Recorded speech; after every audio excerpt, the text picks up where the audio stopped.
Bem, a tarefa que me foi dada pelo Paulo foi falar sobre justificação. Então, a graça de Deus na obra da justificação. Mas eu sei que meus irmãos que já falaram um pouco de justificação. Então, eu vou tentar não chover no molhado. Não que a gente não precise ouvir alguns conceitos novamente, mas eu vou tentar falar de certas coisas e gastar algum tempo com a área prática, o aspecto prático da doutrina da justificação, que infelizmente aqueles que são mais voltados para estudo, para leitura, para teologia, eles ouvem um assunto como esse e eles se encantam, né? Eu gosto. Mas a maioria das pessoas em igrejas evangélicas, se você fala assim, rapaz, eu ouvi uma palestra sobre justificação, sobre a doutrina da justificação. Primeiro que falou uma doutrina, já afasta metade das pessoas. Falou justificação, então eu pergunto, justifica o quê? Né? Para muitos isso é estranho. Então eu quero falar de coisas que vão lidar com aspectos o mais práticos que eu consegui ponderar aqui. Tá? Nós vamos ler um dos textos que está no final da palavra do pastor Gilson, Romanos capítulo 3, versos 21 a 26. E eu vou tentar aqui colocar algumas coisas que sirvam para o seu e para o meu enriquecimento, baseado nessa passagem. Essa passagem, deixa eu já adiantar o seguinte, eu vou usar uma linguagem, isso aqui, para a mulherada que gosta de cozinha, é igual suco concentrado. Você tem que diluir assim, para você pegar tudo que você quer pegar. Para quem gosta de computação, isso aqui é arquivo zipado. Tá? Você tem que tirar e desconstruir e montar tudo. Por quê? Porque tem muito empacotado em poucos versos. Eu ia fazer esse texto em 2 palestras. Como eu vou fazer em uma só, então algumas coisas eu vou pular e outras eu vou fazer rapidinho, para a gente poder fechar, para ter início, meio e fim. Tem muita coisa aqui dentro. Tá? Alguns comentaristas dizem que não tem texto paulino mais rico do que Romanos 3, 21 a 26. Tamanha a beleza desses versos. Tá? Deixa eu ler, acompanhe na sua Bíblia, depois a gente vai orar mais uma vez. Mas agora sem lei se manifestou a justiça de Deus, testemunhada pela lei e pelos profetas. Justiça de Deus mediante a fé em Jesus Cristo para todos e sobre todos os que creem, porque não há distinção, pois todos pecaram e carecem da glória de Deus, sendo justificados gratuitamente por sua graça, mediante a redenção que é em Cristo Jesus, a quem Deus propôs no seu sangue, como propiciação mediante a fé para manifestar a sua justiça, por ter Deus na sua tolerância deixado impunes os pecados anteriormente cometidos, tendo em vista a manifestação da sua justiça no tempo presente, para ele mesmo ser justo e o justificador daquele que tem fé em Jesus. Vamos orar mais uma vez? Senhor, pedimos que o Senhor abra os nossos olhos para que nós nos encantemos com o Teu Santo Evangelho. Nós sabemos que o Evangelho é aquilo que nós ouvimos desde o dia em que nascemos de novo, mas nós nunca podemos perder o encanto por ele. Pedimos que essa conferência seja instrumento para aqueles que verão o vídeo ou estão vendo e para os que estão aqui presentes nesta igreja, que seja um instrumento para despertar neles novo gosto e apreço pelas verdades da Tua Palavra, pela maravilha da graça de Deus em Cristo Jesus. Essa é a nossa oração. Ajuda-nos nisso, em nome de Cristo. Amém. Bem, falou-se bastante ontem, um pouco hoje também, sobre Martinho Lutero, e eu só quero começar com ele para você entender uma coisa que ele tinha, que tem semelhança com a nossa época, e para a gente não achar que é uma coisa só do período dele. Martinho Lutero entendeu que essa doutrina era muito importante, tão importante, e já foi mencionada a frase famosa, o artigo pelo qual a igreja se sustenta ou cai. O pastor Gilson mencionou essa frase famosa dele. Então é importante que, quando você vê os primeiros documentos escritos pelos luteranos, aqueles que seguiram no esforço de Martinho Lutero, você olha assim para os documentos confessionais, os artigos de fé. Você vê o artigo sobre justificação, ele é muito mais extenso do que os outros.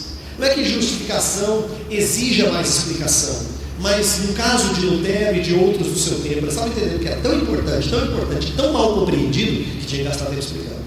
Então, era o tipo da coisa que você tinha que ouvir 1, 2, 3, 4, mais vezes. Porque eles entendiam que isso estava longe do que as pessoas estavam habituadas.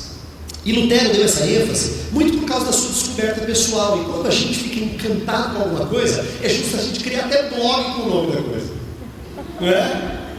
É porque assim encanta a gente. E a gente quer compartilhar isso. Isso faz sentido para nós. Para Lutero fez sentido. Por quê? Porque Lutero já era religioso quando essa doutrina ganhou uma nova cor para ele. Já era religioso. Já era monge, estava dedicado na sua religiosidade. E ele narra no prefácio que ele escreveu, a edição de 1545, dos seus escritos em latim, ele narra a experiência que ele teve de mudança de visão, de como Deus deu a ele uma nova maneira de enxergar. Nessa mudança de visão, ele disse assim, ele foi muito franco, disse assim: quando eu era jovem, monge, eu falava de justiça de Deus, eu arrepiava. Na verdade, eu tinha repulsa para com essa expressão. Justiça de Deus parecia um negócio assim ruim, maléfico. Falava de como Deus era mau. Na opinião dele, Deus era mau em fazer certas coisas. Por quê? Porque todas as tentativas dele de satisfazerem a Deus não lhe davam sossego à alma.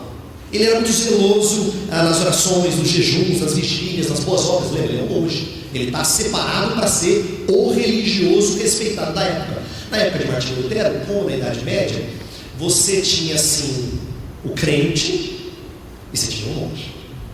O monge era crente. Assim como alguns hoje, erroneamente, têm a impressão de que pastor é uma casta superior ou missionário. Missionário, então, esse é uma bênção, né? Achando que é uma superioridade assim extra. Não é.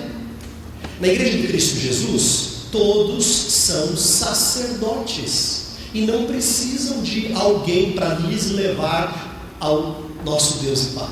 Nós já temos um mediador que nos conduz a Deus e Pai. Então, Lutero, ele para a sociedade, era uma pessoa que estava na espiritualidade lá em cima, mas ele não se sentia assim. Ele era muito incomodado. Tanto é que ele, por se julgar aquém do padrão de santidade de Deus, frequentemente ele confessava suas falhas para o seu líder espiritual lá, o seu mentor, que era Staupitz. E Staupitz diz que às vezes até assim, falava para o Lutero ficar quieto. Lutero, para, estou cansado, você só vem me reclamar, falar seus pecados, mas você tem mais pecado que todo mundo. Não tem, Lutero. Assim, era difícil para o mentor dele entender porque ele era tão incomodado com os seus próprios pecados, né? E ele diz que ele nutria certa fúria velada contra o Deus que pune pecadores. Até que um dia ele entendeu a justiça de Deus não como sendo um castigo. Olha só que interessante. A gente está acostumado a usar a palavra justiça de uma maneira assim muito fria. Assim, justiça seja feita. Se alguém fala assim, esse é mau, esse é seco. Porque a gente não tem a maneira de olhar para a justiça com os olhos que Lutero veio a ter. Ele também olhava assim. Falava da justiça de Deus em Romanos, ele falava, esse Deus aí, não sei não. Mas ele passou a olhar a justiça de Deus como sendo não a punição de Deus em relação a pessoas, mas aquilo que Deus exigia e dava em favor das pessoas, para que elas tivessem comunhão com Ele. Então, justiça passou a ser a provisão divina para a nossa redenção. Deus nos dá justiça, que Ele honra tanto justiça, que Ele nos dá justiça, para que a gente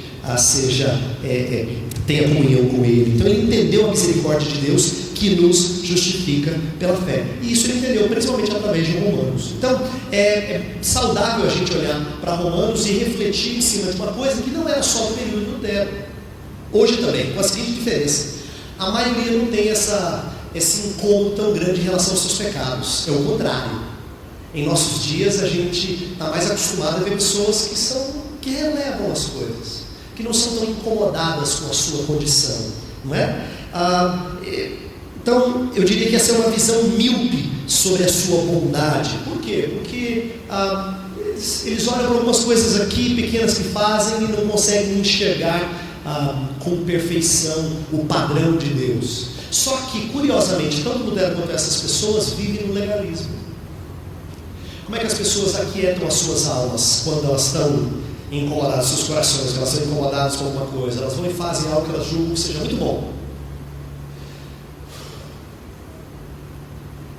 E isso dá um certo sossego por um tempo, não dura muito, mas depois ela faz um pouquinho de novo. Porque elas têm a impressão de que elas não são assim tão más, mas às vezes alguma coisa lhe incomoda.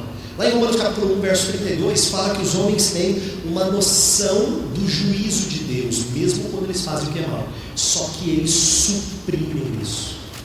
Eles apertam isso, eles tentam esconder. Igual a gente tentando fazer mala, e não cabe as roupas na mala, e você senta em cima da mala, e pisa em cima da mala, e empurra, me ajuda aqui, eu empurro, você fecha o zíper.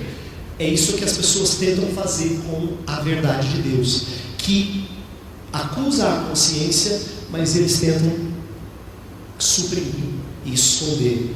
Então, a gente enxerga constantemente expressões de como as pessoas se veem mais decentes do que corruptas. Lembra, quando você está evangelizando alguém, você não diz assim, olha, você é uma pessoa, você não é perfeita. E ele não vai dizer assim, discordo de você. Ele vai dizer, claro que não, ninguém é.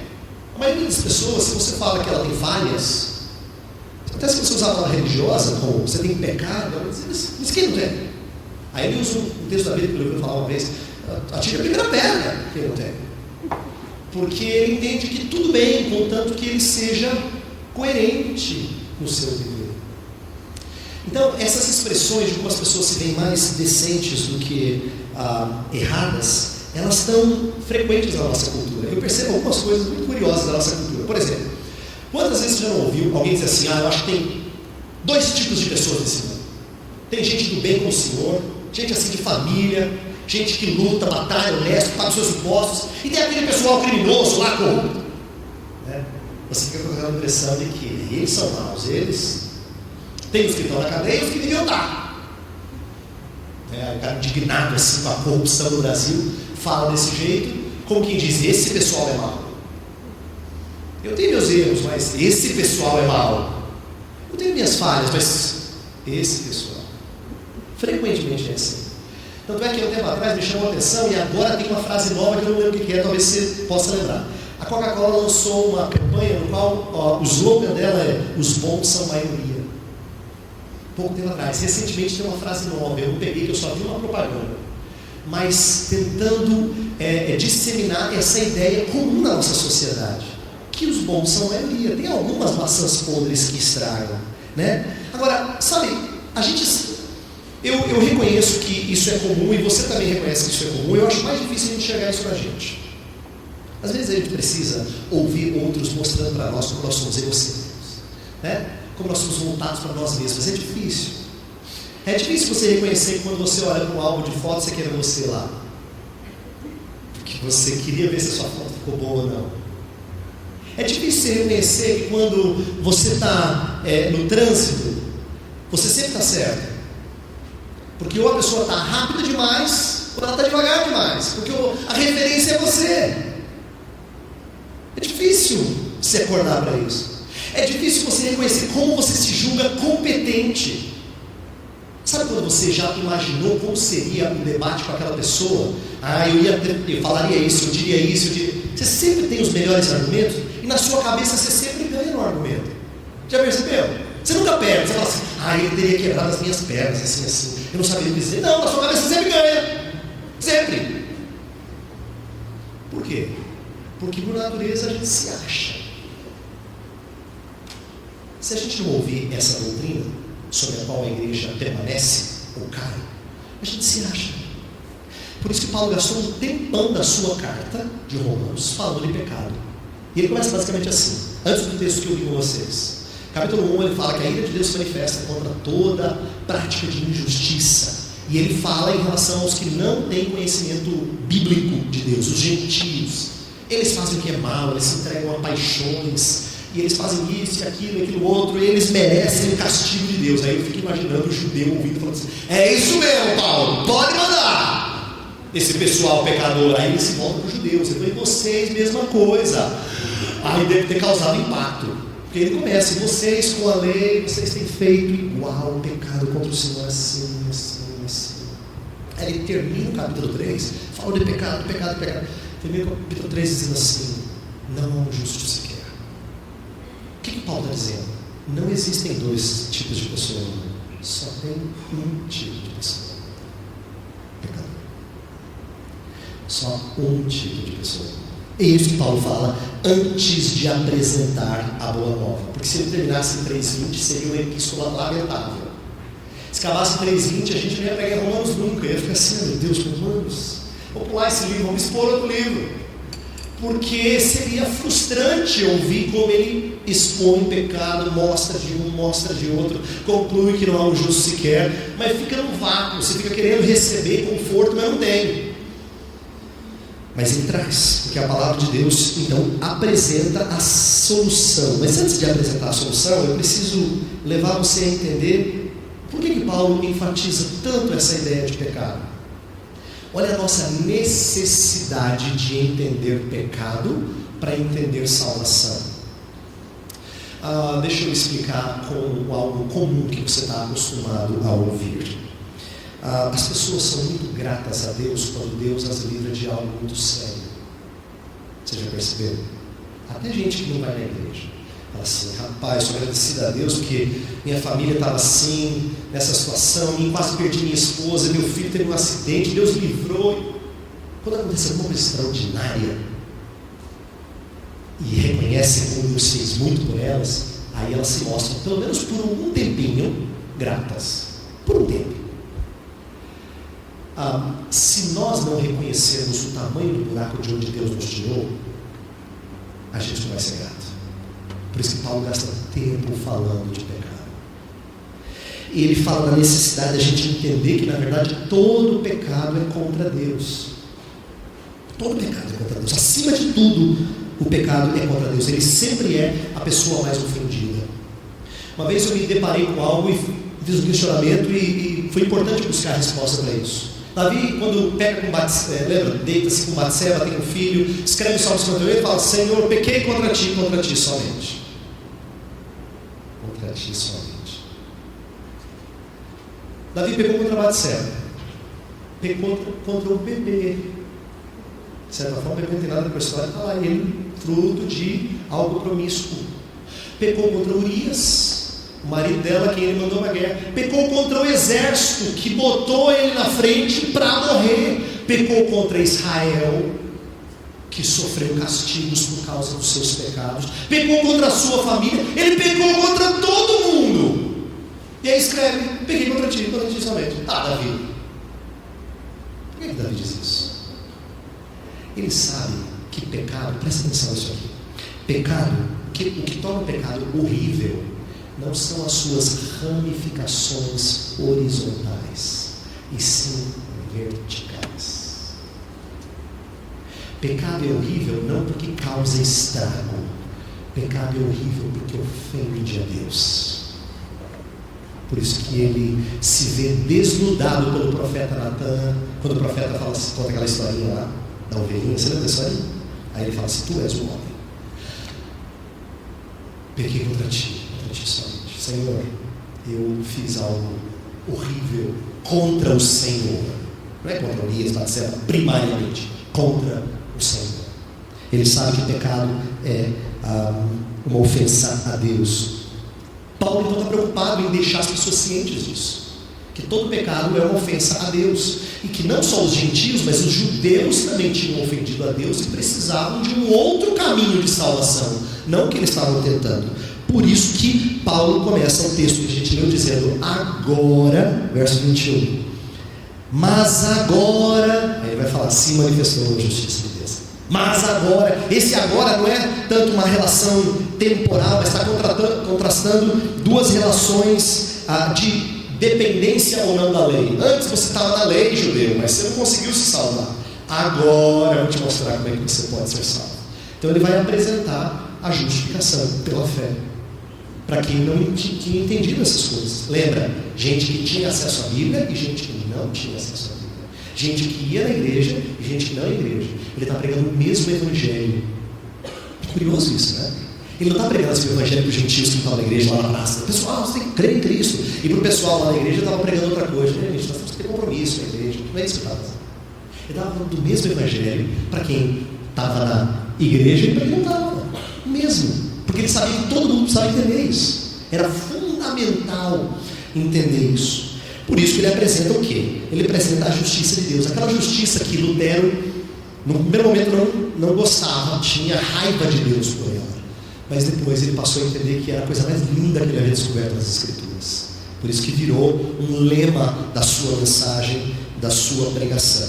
E aqui, no texto que a gente leu, aparece 4 vezes a expressão justiça de Deus. Então, de fato, é um tema-chave. A justiça de Deus. Vamos entender a justiça de Deus.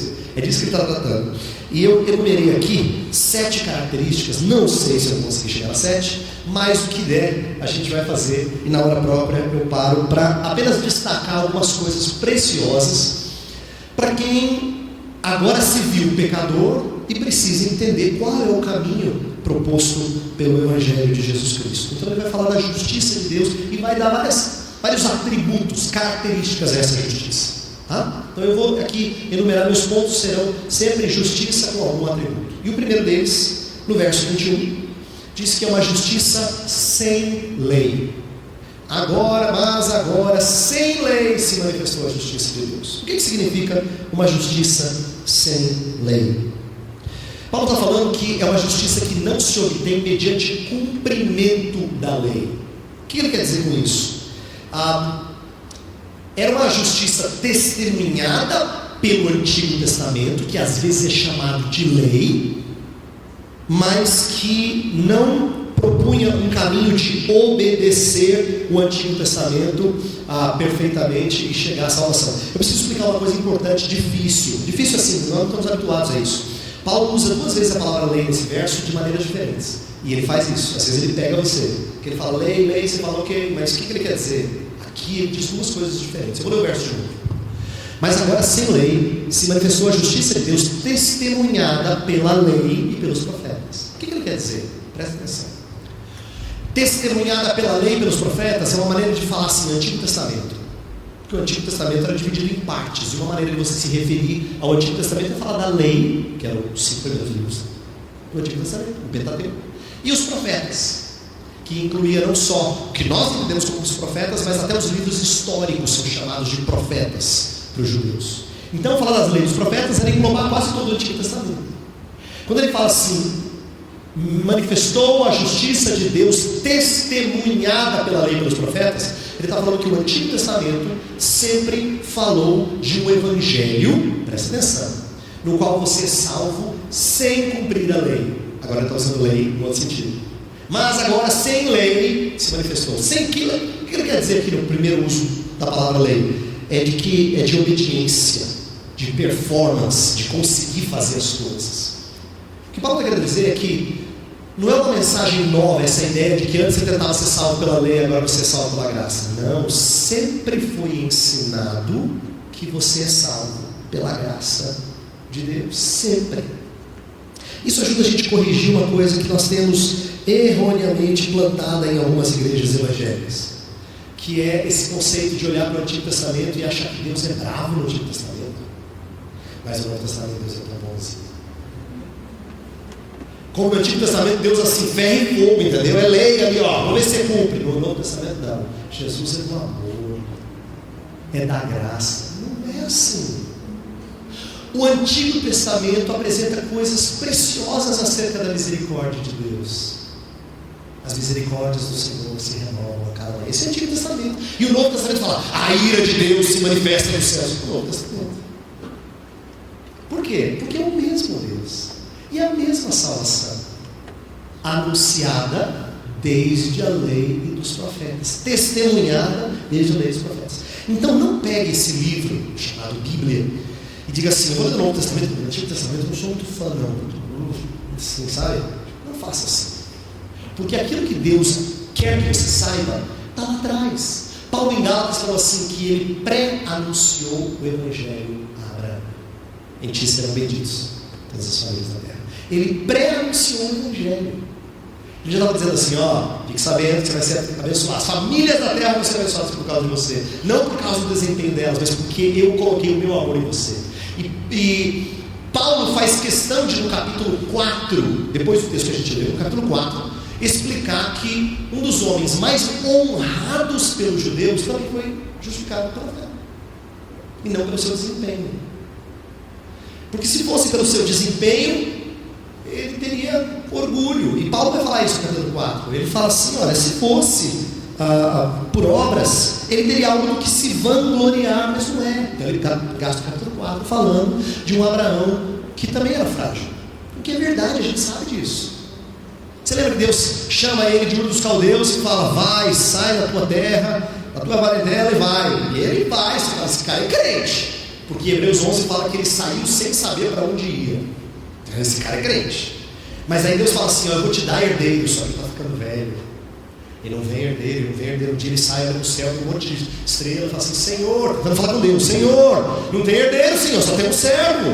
Aí ele falou assim, está vendo essas estrelas? Eu vou te dar herdeiros de cima. Aí diz o texto que ele creu em Deus, e isso ele foi imputado para a justiça. E você fala, esse cara é crente. No capítulo 16, ele ouve uma conversinha da Sara, dizendo assim, ó, meu, está chegando o neném. Tem Agar, moça novinha, gente boa, assim. Aí lá vai ele, tem filho com Agar. Porque ele ouviu aos desejos da carne, e o medo das promessas não se cumprirem. O que Deus faz? Capítulo 17, aparece e fala assim para ele, Abraão, anda na minha presença e ser perfeito. Você fala assim, agora Deus vai descer a lenha. Não, ele renova a mesma promessa.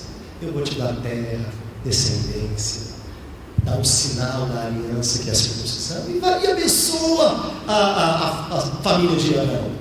Aí você fala, não, agora a família vai, não, agora vai, porque depois dessa deve ter aprendido. E aí Deus vai lá e anuncia que em 1 ano teria filho e Sara dá risadinha. Mas assim, escondida, né? Por que você riu, Sara? Não ri, lógico que riu, Sara. Presta atenção, esse é o herói dos judeus. O pai Abraão. Você lembra que várias vezes quando Jesus está conversando com eles, eles falam com orgulho assim, que eles são filhos de Abraão? É isso que Paulo faz que é diferente para eles. Ele mostra que Abraão era um homem frágil, cheio de falhas, que foi justificado não pelo seu desempenho, nem pela sua grande confiança em Deus, porque na verdade ele titubeou várias vezes, ele e a sua esposa, mas porque Deus colocou o seu amor nele e o fez ser considerado justo por intermédio da fé. Então, o que Paulo está tentando mostrar aqui em Romanos é que foi testemunhado desde o início e agora no Novo Testamento que a justiça de Deus que você e eu recebemos, ela é sem lei. Não é pelo seu desempenho, não é porque você faz as coisas bem feitas, mas porque Deus, na sua graça, resgata você das trevas e transporta para o reino do Filho do seu amor. Essa é a primeira característica, uma justiça sem lei. Segunda característica, uma justiça mediante a fé. O que significa isso? Mediante a ideia de instrumento, precisa ser muito bem compreendida, porque senão a gente pode falar o que alguns evangélicos do passado já falaram, e até do presente, de que Deus faz assim, deixa eu dar uma ilustração e depois eu explico. Imagina que Deus é dono de um imóvel e você está morando lá, de aluguel, só que você deve aluguel, aí Deus bondosamente chega para você e fala assim, vou perdoar sua dívida. Agora, de agora em diante, tudo que você precisa pagar é só R$10. Gente, aluguel, R$10, não é nada. Você diria assim, é de graça, a gente não fala assim. Pois alguns têm a impressão de fazer da fé R$10. O que é 10? Aluguel o mês inteiro, cidade cara como essa. Porque a fé parece ser aquele pouquinho que dá um crédito. É como se Deus tivesse feito um novo contrato, em que Ele foi bondoso demais no seu contrato. Ele nem cobrou aluguel. Foi uma coisa assim, simbólica. Que é isso? A gente fala muito de simbólico. Só para as pessoas darem valor, a gente fala assim, vamos cobrar, vamos, dê uma da igreja. Vamos cobrar, não, cobrar das pessoas, não. Só simples, só para darem valor. Elas têm, alguns evangélicos têm a impressão de que Deus botou fé na história para você dar valor. Você vai fazer alguma coisinha, chega lá e crer. Mas não é assim que a fé foi entendida pelos reformadores, por Lutero, por Calvino, por outros da fé reformada desde então e até hoje. A fé não é um substituto do aluguel original.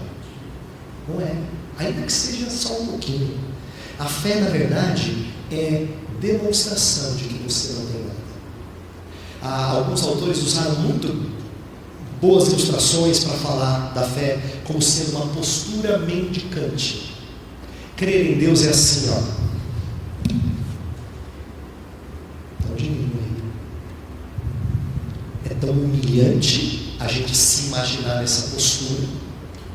É por isso que alguns lutam até que eles se curvam diante do Senhor, porque Deus está lhes fazendo pobres de espírito. No grego é mendigos de espírito.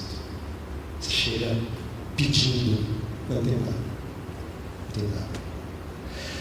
Uma justiça mediante a fé, portanto, não é uma justiça meritória, mas uma justiça no qual a fé é simplesmente um órgão de apropriação. É como o ato de respirar.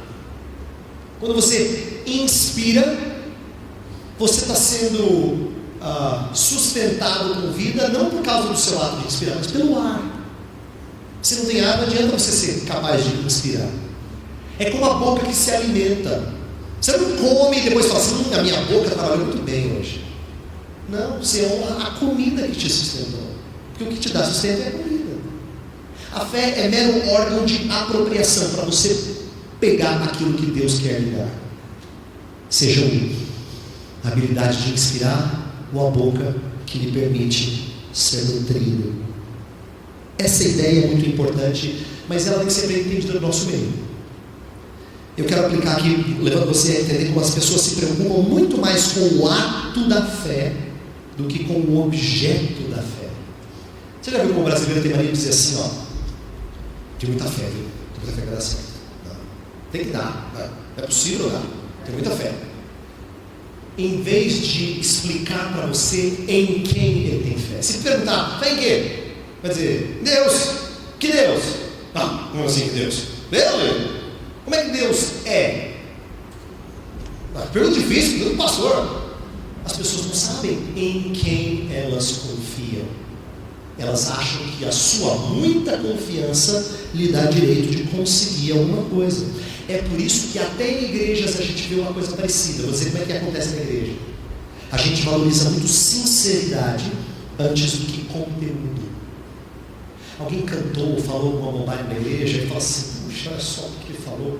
Fala assim, pastor, pega leve, menino feito de coração. Sincero. Olha só, ele fez por amor a Deus. Quando na verdade a gente está valorizando o subjetivo em vez de valorizar o objetivo. Aquilo que é verdadeiro, bom, justo, que alimenta. A gente tem mania de fazer isso, de enfatizar o subjetivo, o ato de crer, antes do que aquele em quem nós cremos. A sinceridade de fazer algo, ao invés de a veracidade do algo que a gente faz. Isso é costumeiro, mesmo em meios cristãos. Não é a qualidade de nossa fé, mas o Deus em quem nós cremos que nos garante a redenção. É por isso que é bonito ver histórias na Bíblia em que alguém se sente fraco na fé. Senhor, creio, ajuda-me na minha falta de fé. Jesus não fala assim, pouquinho, você crê um pouquinho. Depois, quando você crê mais, você volta. Não, porque não é o tamanho da sua fé que garante a bênção, é o Deus em quem você crê. As pessoas se esquecem disso.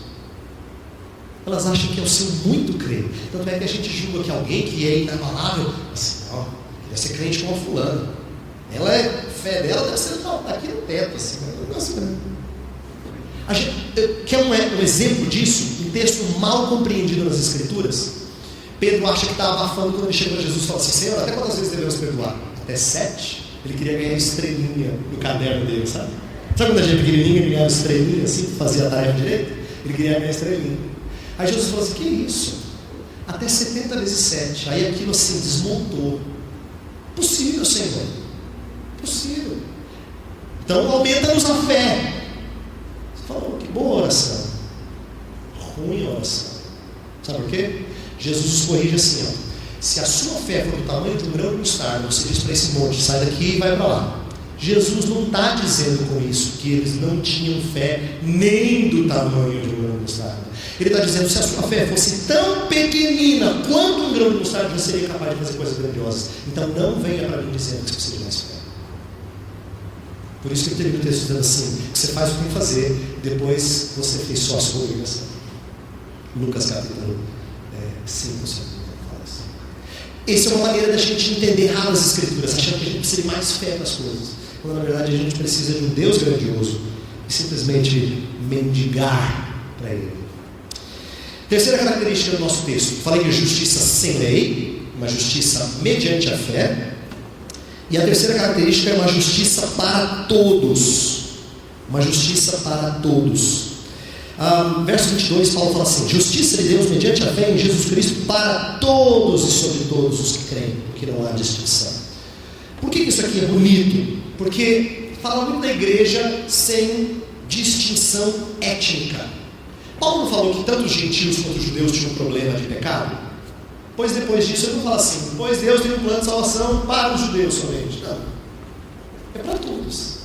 Se todos pecaram, se não há um justo sequer, então todo mundo está numa situação difícil. Então o que Deus tem que prover é para alcançar todo tipo de gente. Atenção, aqui eu não estou falando de cada pessoa sem exceção, eu estou falando de todo tipo de pessoa. A igreja é um lugar que reúne todo tipo de pessoa. A igreja de Jesus Cristo, ela não é dividida por castas, não deveria ser. Quando a gente faz isso, a gente vai contra o Evangelho de Cristo Jesus.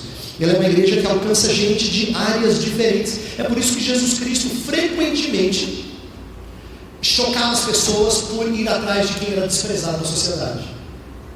Ele comia com quem era traidor, ele cuidava de publicano, ele exaltava o samaritano nas parábolas. Você devia exaltar o fariseu, mas ele exaltava o samaritano. Ele salva uma adúltera que unge os seus pés. Olha só o timinho que Jesus Cristo está montando para jogar na igreja. No gol, traidor, publicano. Na lateral direita, uma adúltera. Na lateral esquerda, um samaritano. Assim, o judeu olha para isso e fala assim: não, esse time veio perder de lavada. Mas não é impressionante que o Salvador faz questão de fazer isso, para fazer você entender que a justiça é para todos. Não há pecador que esteja fora do alcance do Salvador Jesus Cristo. E o que é bonito disso para mim é entender que a igreja é um lugar em que eu tenho vínculos fortíssimos com as pessoas mais estranhas do mundo. Vocês. Eu acho fantástico isso. É verdade. Sabe por quê? A maioria de vocês aqui eu não conheço. Estou conhecendo hoje, estou vendo pela primeira vez. Mas se nós sentássemos e conversássemos um pouquinho, meu vínculo com você seria muito mais forte do que alguns vizinhos que moram do meu lado há muitos anos. Porque nós somos amarrados, unidos, colados por algo muito mais sublime. E Deus faz questão de colar a peça assim, tudo torta. E Ele faz questão de convocar um monte de perna de pau no time dele. Porque Ele quer que no final, em vez de celebrarem a força do time, todo mundo aplauda o treinador. Todo mundo dê glórias ao treinador, que fez essa reviravolta na vida de pessoas. Então, uma justiça sem lei, uma justiça mediante a fé, uma justiça para todos. Quarta característica, uma justiça gratuita. Esse aqui é interessante. Verso 24 ele fala assim: sendo justificados gratuitamente por sua graça, mediante a redenção que há em Cristo Jesus. E eu vou falar rapidamente disso, porque isso já foi mencionado antes nas palestras. O que eu quero colocar é o seguinte: é uma justiça gratuita, porque não nos custa nada. Não nos custa nada.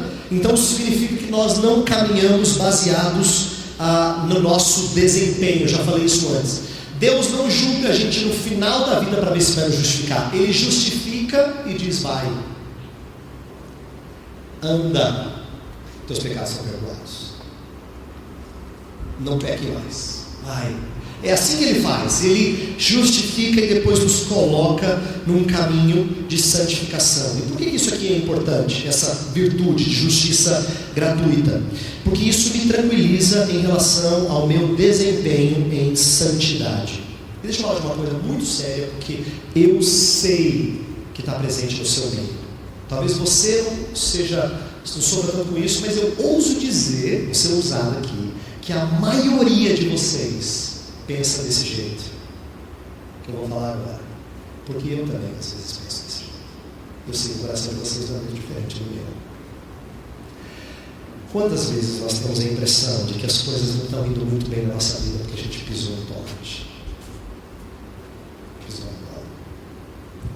Você fala assim, Senhor, o que eu fiz de errado? A gente pensa igual os amigos de Jó. Ou se não, isso é mais grave, mas também acontece. Um crente que está distante da igreja e ele começa a se envolver em certos pecados de estimação e não consegue se livrar deles com muita facilidade. Isso vem 1, 2, 3, 4, isso ele começa a se sentir escravo disso. Aí ele se julga um hipócrita e fala com Deus e na igreja, ele deixa de ir e ele para de orar. E se alguém o confronta, ele diz assim, eu preciso arrumar as coisas antes de voltar a falar com Deus. Por que ele pensa assim? Porque como todo fariseu, ele também é legalista. Como eu sou. Quando a gente deixa de orar, porque acha que a gente acabou de cometer um pecado horrível, a gente acha que Deus nos ouve porque a gente foi bem nessa semana. Errado. Deus não te ouve por causa disso. Você não foi bem essa semana. Eu queria que você soubesse disso. Você foi muito mal essa semana. Eu também. Mas Deus te ouve por causa do filho dele. Ele tem um amor pelo filho dele. Que se o filho dele fala assim, é meu amigo, ele fala assim, vai. Isso é fantástico. Se o filho dele ele traz pela mão e fala assim, esse é meu amigo. O Deus do universo senta e me ouve. Me ouve. Não, eu sei que o senhor é ocupado. A gente não fala assim, gente importante. Eu sei que o senhor é muito ocupado, eu não queria tomar muito tempo do senhor, mas se eu pudesse compartilhar umas coisas aqui. Deus fala assim, calma, eu estou perdendo. Pode falar. Aí você chora. Deus, me perdoa. Está perdoado, meu filho. Você está convidado a voltar para essa sala todos os dias, sem cessar. Como isso é importante, mas como isso vai na contramão do nosso espírito natural. A gente tem essa tendência de pensar que, puxa, eu fui bem essa semana. Alguns de nós deixam de tomar ceia por quê? Porque não foram bem naquele mês. Isso é uma coisa séria, porque a gente esquece que ceia é para pecador. Jesus Cristo não derramou o seu sangue por aqueles que tiveram um bom mês. Ele derramou o seu sangue por gente que tem sempre um mau mês, que nem eu. Sempre. É por isso que ele derramou o seu sangue. Mas a gente tem um espírito frequentemente legalista. Então eu não queria que você entendesse os fariseus da Bíblia como sendo uma exceção. Eles são a regra. Você pensa assim? Eu penso assim. Via de regra nós pensamos assim. Mas a justiça de Cristo, ela é gratuita. Agora, quinta característica, eu vou andar rápido aqui para ver se eu termino. É uma justiça libertadora. Já falaram isso antes, então eu vou dizer rapidamente. O verso 24 fala que ela é mediante a redenção que há em Cristo Jesus. Redenção é a palavra usada para tirar alguém da escravidão, tirar alguém da servidão. Para você tirar alguém da servidão, você tem que pagar. Você tem que pagar o preço de um resgate. Então já foi falado isso, eu vou repetir. É muito importante nós lembrarmos que é gratuita para nós, mas muito custosa para o filho mais velho. E se é muito custosa para o filho mais velho, a gente não vai falar só obrigado para o pai. A gente não vai desgrudar do filho e não vai deixar de louvá-lo, porque foi ele quem pagou o preço do resgate. Custosa para ele. Justificados, pois, mediante as obras de Jesus Cristo, temos paz com Deus. Isso é verdadeiro. Mediante as obras do nosso Salvador, temos paz com Deus. E como isso é importante, sabe por quê? Porque aí a gente começa a fazer as pessoas pensarem em Cristo mais do que nelas mesmas. Vou falar uma coisa séria agora, eu corro o risco aqui de ofender alguns pastores, amigos meus, mas eu tento falar que isso é importante. Frequentemente, quando nós falamos sobre qualquer passagem da Escritura, quando você está preparando um sermão, você pensa assim, eu tenho que fazer a aplicação. No final da aplicação, para a maioria de nós que já pregou alguma vez, é o que eu vou conclamar as pessoas a fazerem. Porque sempre tem a ver com o que você vai fazer. Só que isso é errado. Porque tem textos da Escritura que não tem nada a ver com o que você vai fazer. Esse texto que eu acabei de ler Não tem nada para você fazer. Ele é um texto em que você é obrigado a terminar a exposição, levando as pessoas a se ajoelharem perante Jesus. Porque é um texto em que você louva, exalta e engrandece. E não há aplicação mais linda do que essa. Não tem que fazer nada. Você tem que deixar de fazer coisas.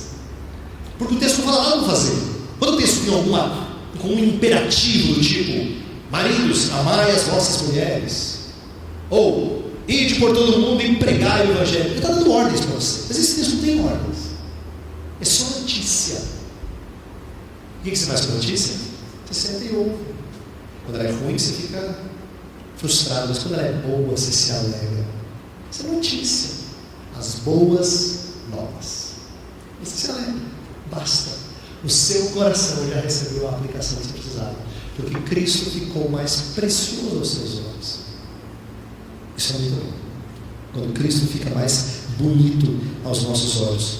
Aquela frase do Packer que o pastor Justo citou me fez lembrar uma ilustração que eu ouvi do Sproul. O Sproul conta um pedaço da história de Nárnia e faz uma aplicação muito legal. Ele fala assim: do C.S. Lewis, naquelas crônicas de Nárnia, os mais novos, talvez os mais velhos não conheçam a história, mas os mais novos que estão mais familiarizados com a história, sabem que tem a menininha, a Lucy, a pequenininha, que entra no guarda-roupa e entra nesse mundo fictício chamado Nárnia, e lá o tempo não passa. Mas ela sai do guarda-roupa em alguns momentos das crônicas como um todo. E tem um momento da história como um todo em que ela sai e ela volta um ano depois. Entra no guarda-roupa. E quando ela se depara com Aslan, que é o leão que é figura de Jesus Cristo, ela fala assim: Aslan, como você cresceu! E o Aslan responde para ela: não, eu não cresci. Quem cresceu foi você. E aí o Senhor fala assim: é igualzinho com Deus. Quanto mais a gente cresce, maior Deus fica na gente. Engraçado, é diferente com o meu pai, sabe? Quando eu era pequenininho, eu achava que meu pai era tudo de bom, forte. Quando eu cresci, eu vi que não é assim tão forte. Mas com Deus é diferente. Deus é infinito. Quanto mais eu cresço, eu falo assim: gente, eu tinha dito para vocês que ele é grande. Não, vocês não entenderam, ele é grande. Porque quanto mais a gente cresce, maior ele fica. A justiça que é redentora, libertadora, nos faz apreciar mais Cristo. E é isso que a gente tem que dizer sempre e sempre e sempre. A justiça apaziguadora, número 6, vamos fazer essa rapidamente e creio que a gente vai encerrar com essa. 6, justiça apaziguadora, verso 25 fala da propiciação. A quem Deus propôs o seu sangue como propiciação mediante a fé para manifestar a sua justiça, por ter Deus, na sua tolerância, deixado impuros os pecados anteriormente cometidos. A propiciação é o quê? É cobrir pecado. A palavra chique, difícil, significa cobrir pecado, tá? Deus, quando fala que Deus é propício, Deus então se torna favorável, porque Ele cobre o pecado. Então, quando fala assim que que Deus providenciou propiciação, está falando que Deus se tornou favorável. A ira divina foi aplacada. Por isso que o verso que está citado aqui embaixo, é justificado, pois mediante a fé, temos paz com Deus. A ideia é que a ira divina foi aplacada. Agora, algumas pessoas têm a impressão de que Jesus Cristo, assim, é o mocinho da história e o pai é aquele bravo. Jesus chega para o pai e fala assim: pai, vai ficar bravo com o pessoal. E o pai fala: tá bom, meu filho. Como se o pai fosse o Deus mau e o filho o Deus bom. Esse conceito vai contra as Escrituras, porque o texto das Escrituras, de 1 João 4,10, fala que foi Deus que manifestou o seu amor em propiciação, enviando o seu filho. Foi Deus, o pai. E o filho concordou inteiramente. E o Espírito Santo disse: pode deixar que eu faça algo. Deixa comigo. Que eu vou transformar esse pessoal, fazer eles crerem nessa verdade e se agarrarem nessa verdade. E eu queria fechar dizendo o seguinte: por que a gente está falando aqui de justificação? Porque em Cristo nós temos uma paz diferente. Lembra que Jesus Cristo fala assim: deixe-nos a paz, uma paz não como o mundo a dá. Por que é uma paz não como o mundo a dá? Porque não é uma paz que tem a ver com conflitos resolvidos. Deixa eu colocar da seguinte forma: a paz de Deus excede todo entendimento. A paz de Deus, que excede todo entendimento, aparece em meio a conflitos. A paz de Deus, a paz de Jesus também não é ausência de preocupação com o mundo. Então assim, algumas pessoas entendem paz assim, presta atenção. Como é que está lá em casa? Tudo bem? Graças a Deus, tudo em paz. O que ele está dizendo? Não tem briga. Se tiver briga, não está em paz. Ou se não, fala assim: como é que você está? Estou com paz de espírito, paz de mente. Quer dizer, não tem conflitos internos, nem externos, nem internos. A paz de Jesus Cristo não tem nada a ver com essas coisas. Porque a preocupação de Jesus Cristo não é você estar bem com os outros, nem bem consigo mesmo, é você estar bem com o Pai. Se você está bem com o Pai, certamente você vai estar bem com os outros e consigo mesmo. Mas por isso que Ele oferece paz com Deus. Antes éramos condenados, agora temos acesso ao Santíssimo Lugar. E o que eu não vou falar, mas em suma, é o dos versos mais bonitos, em que ele fecha com chave de ouro, é dizer que tudo isso fez com que Deus mostrasse quem Ele é na sua supremacia. Verso 26, quando fala para que Ele fosse justo e o justificador, é para dizer, para que Ele mostrasse toda a sua insatisfação com o que é mal. Eu queria que você entendesse que isso não é um lado que tem que ser só ruim ou difícil de engolir para a gente.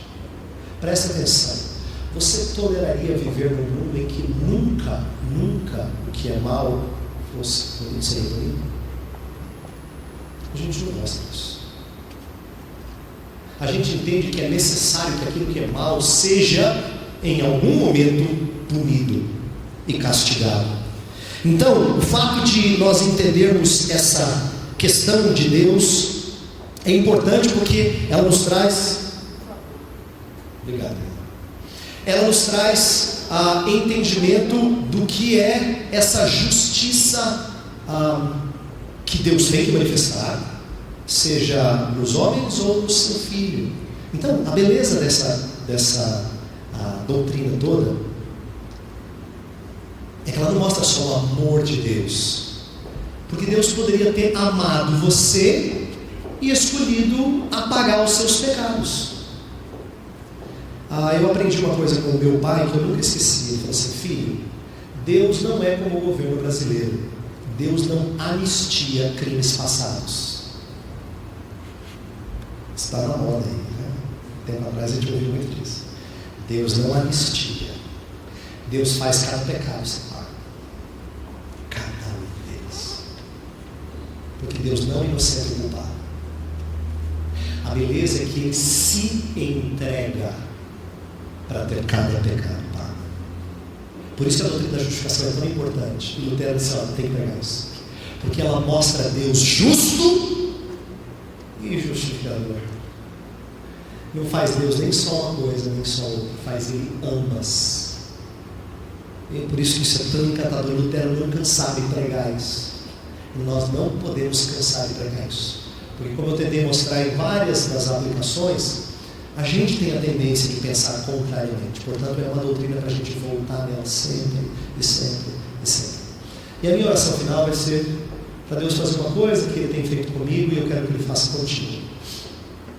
Uma das belezas da obra de Deus, da obra do Espírito de Deus na nossa vida, é mostrar algo não necessariamente novo, como se você nunca tivesse ouvido, mas é o de sempre renovado.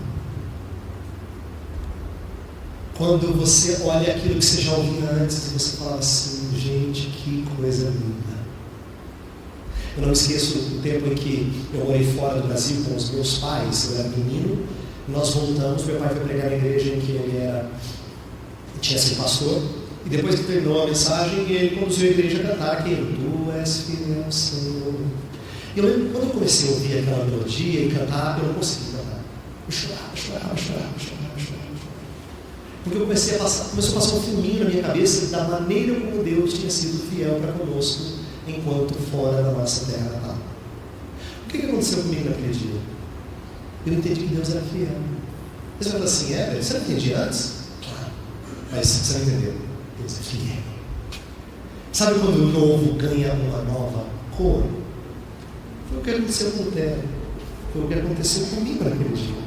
E é o que eu vou pedir a Deus que aconteça com você. Que Deus te faça aquilo que você já ouviu antes. Ficar lindo de novo. Você sair daqui agradecendo o seu Salvador, louvando o seu Salvador. Feche os olhos. Ó Deus, nós pedimos perdão pelas vezes em que nós raciocinamos de forma legalista. Porque isso é desonrar o Senhor e a sua graça. Pedimos que aquilo que ouvimos nessa conferência seja motivo da nossa meditação. E que ao meditarmos nessas coisas, tudo fique lindo de novo, Senhor.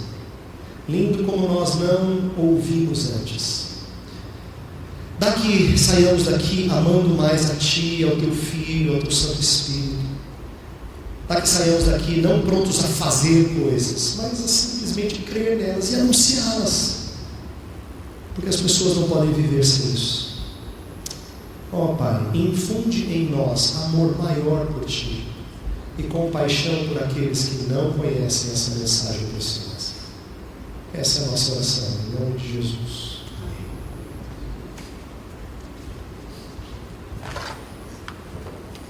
Eu falo um pouquinho mais do que deveria. Você pode.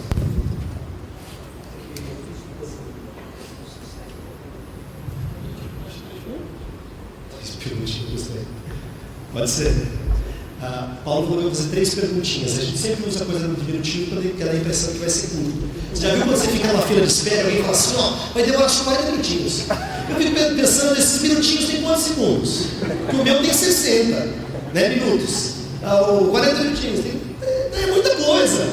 Não é minutinho, é minuto. 3 perguntinhas, fico imaginando. Eu vou ter que encurtar, senão vão ficar 3 perguntas longas, né?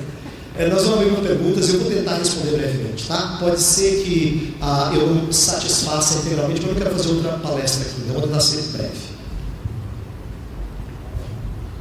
Boa tarde, pastor, boa tarde, irmãos. Algum tempo atrás, um amigo meu me fez uma pergunta. Se nós já pertencemos a Deus antes do ato da justificação, e nós passamos a pertencer a Ele depois do ato da justificação, é como se Deus estivesse vendendo um apartamento para Ele mesmo comprar. Aí ele me fez essa pergunta, ele não ficou muito satisfeito com a minha resposta. Repete de novo para ver se eu entendi ela direito. É mais ou menos assim, Deus tem um apartamento. Ok. E aí ele vai comprar o apartamento que já é dele. É como se ele estivesse pagando para ele mesmo, né? Ou seja, aqueles que antes já estavam predestinados, selados, e o ato da justificação. É como se Deus estivesse comprando para ele aquilo que já é dele. Ok. É verdade, mas sabe por que ele faz isso? É dele no sentido de que é criado por ele. Mas ele faz isso porque ele honra demais a sua santidade. Deus é assim, Ele não faz alguma coisa e depois, lembra, eu vou dar uma historinha que o crente já ouviu de um monte, mas ela ajuda a ilustrar. Que menino que tinha um barquinho, que ele fez o barquinho, colocou o barquinho na chuva, lá na enxurrada, o barquinho foi embora, um dia ele compra o barquinho na loja e ele diz, esse barquinho é meu. Não, vai ter que comprar. Ele vai lá, pega o dinheiro e compra o barquinho e fala, você é meu 2 vezes porque eu te fiz, porque eu te comprei. Agora imagine, essa é uma ilustração para dizer que Deus nos faz dele de novo comprados. Mas imagine agora uma situação inversa. Uma situação diferente, mais complicada. Deus é o justo juiz e Ele colocou regras. E as regras são as seguintes: quem cometer pecado assim vai pagar com morte. Ele colocou essas regras. Por quê? Porque Ele é muito zeloso para com vida santa. E o que aconteceu? Os da casa dele pisaram na bola. Ele é vergonha. Ele é juiz, conhecido na cidade. Então as criaturas dele pisaram na bola. A coisa mais fácil seria fazer o quê? Eu sou juiz, eu conheço gente na cidade, dá uma ligada para o fulano que a gente resolve isso logo. Ele honra demais a justiça. Ele se tornou juiz, ele é juiz porque ele honra o que é justo. Então ele chama o filho mais velho e fala assim, eu tenho que exigir uma coisa de você. Vai ter que morrer. Porque eu amo ele demais. Mas eu não posso sacrificar aquilo que representa quem eu sou. Se Deus tivesse dado outro jeito que não comprar pelo sangue do seu Filho Jesus Cristo, Deus não seria confiável. Porque Deus estaria dando um jeitinho, ele seria brasileiro. Eu não quero que ele seja brasileiro. Eu sou diferente do pessoal. Eu não quero que ele dê um jeitinho. Se ele dá um jeitinho, aí pode ser que ele não seja confiável quando eu falar para ele assim: Senhor, Jesus Cristo já pagou os meus pecados, então estou garantido contigo, né? E no finalzinho ele muda as regras do jogo e diz assim: não, mesmo não é bem assim. Já pensou? Já pensou? Chega lá no final, juízo final, você fala assim: Senhor, graças a Jesus, estou aqui entre os salvos. Ele fala: não, nada disso. Não é assim que eu quero. Vou mudar. Agora você tem que fazer muito para chegar lá. Ficaria desesperador a nossa situação. Por que eu não temo isso? Porque Deus não muda, vós não sois consumidos. Malaquias capítulo 3, verso 6. Ele não muda. O que ele propõe fazer, ele faz. E no começo, ele propôs algo que ele não mudou. No dia em que comeres do fruto, certamente morrerás. Ele não podia mudar as regras do jogo. Isso faria dele alguém não confiável. E aí ele vem e oferece o seu filho e diz que sem remissão, sem derramamento de sangue, não há remissão de pecados. E ele faz desse jeito, do início ao fim. Por isso que tem sangue esparramado em toda a escritura. Pode perceber. Cada página que você vira parece que tem sangue. Sangue, sangue, sangue. Porque Deus está mostrando as consequências do pecado. Morte. Mas também como é que a redenção nos alcança. Morte. Então, tem muito a ver com o caráter de Deus. Esse é o resumo da resposta. Por isso que eu falei da sua justiça, a sua imutabilidade. Eu estou falando do caráter dele. É o que faz ele glorioso. Eu só louvo a Jesus Cristo do jeito que eu louvo porque Deus é assim. Senão Deus cairia no meu conceito. Deus cairia no meu conceito. Ele nunca pode cair no meu conceito por causa das características dele. Então, por isso que estudar o ser de Deus é fundamental para a gente entender salvação. Conhecer quem é Deus.